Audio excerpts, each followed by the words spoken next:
Right. Small steps help us keep our center of balance because the center of balance is not falling very far. So small steps are always going to be beneficial for balance. However, if you want to get more skillful at balance, taking larger steps develops the skill, right? So in karate, the way that we travel is, if I want to travel forwards, I transfer with my left leg in the lead. I'll transfer all of my weight to the right leg, making the left leg very light. But I don't want my foot to ever leave the ground. So I'm going to slide on my toes. The foot moves towards my center of mass initially, and then it stretches out and swings forwards and laterally simultaneously. So it carves the letter C on the ground. Once I reach my destination, I move the weight onto both legs, but then I'm going to bend my front leg, right? And now the weight has been transferred onto the balls of my feet. The heel is still in contact, but the weight is pushed to the toes. Then, making the right leg go to the front, I transfer my weight to the left, making the right leg very light, and I keep my toes in contact, bring it close to the center, and then I draw that C and I step it back out wide, and then I transfer the weight and bend the knee. So the front knee is always the bent knee when we're moving in a forward direction, and the back leg is straight. So now we're going to transfer weight to the right, making the back leg light, and then carve on the floor with your C. Okay. We're going to take the same movement and we're going to do it in reverse. Going backwards is more challenging than going forwards. But it's the same idea. We take the front foot and it's our mover, so we need to make it light by sinking our weight onto the back. And then on our toes, we bring it back to the center. And then in reverse, we carve the C.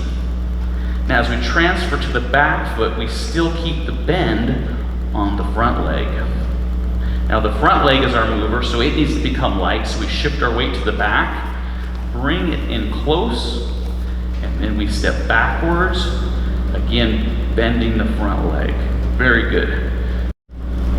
We're going to combine the punching with the moving. Now we got arms to think about, and we got legs to think about. So we have two ways of punching. One that we're going to start with is called a front lunge punch. The hand and leg coordinate together. The moving side is both arm and leg. It's easier.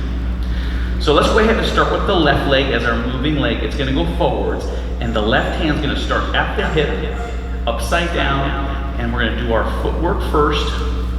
We finish the landing, and then once the landing is finished, we extend the punch right to the head height. Now the right hand is upside down and it's ready to go. So now we begin the weight shift to the front, back foot carves, that C shape, we land. Once we land, the arms go next. Okay, we're gonna go backwards. It's the same idea, feet first, hands second. In this case, the left foot is the mover, but we're gonna punch with our right. So the left foot is gonna move. It does all the stance work.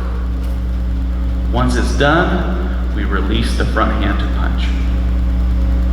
Now, same thing, front leg is the mover, comes to the center, swings out wide, stance is done, we throw the punch. Yeah, and part of it is, as you're learning, I'm observing and I'm learning to see how strenuous or difficult some of these enhancements of challenge are, and it looks like you're doing really well. Well, and part of the reason is we're not after the same objectives. When I talked to Dr. Blewett, he was mentioning the benefit of fluidity of motion.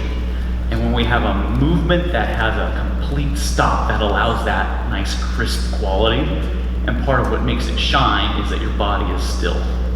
But if we do that, it may not benefit the fluidity of motion to the same extent. And part of it is that it's brand new to you too.